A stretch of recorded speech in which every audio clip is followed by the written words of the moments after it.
তিন নাম্বার হচ্ছে যে ব্যক্তি তার অধীনস্থ নারীদেরকে অশ্লীলভাবে চলাফেরা করায়। এখানে আমরা অনেক বাবারা আছি, অনেক স্বামীরা আছি, বড় ভাইরা আছি, দায়িত্বশীল গার্জিয়ানরা আছি, আসি না নাই? আমরা আমাদের অধীনস্থ নারীদেরকে অশ্লীলভাবে বেপর্দায় চলতে দেব না ইনশাআল্লাহ।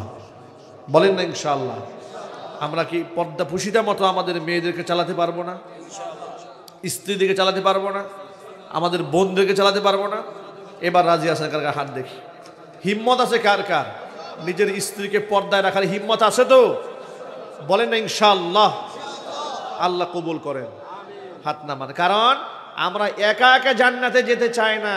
আমরা এতটা কাপুরুষ নই, আমরা এতটা আত্মকেন্দ্রিক নই, এতটা স্বার্থপর টাইপের নই যে একসাথে ঘর সংসার করলাম সারা জীবন, আমি থাকবো জান্নাতে, আমার বউ থাকবে জাহান্নামে। তা হবে নাকি? না, দুনিয়াতেও একসাথে ছিলাম, জান্নাতেও একসাথে থাকবে ইনশাআল্লাহ। আল্লাহ যেন কবুল করেন। জোরে কোন আমিন।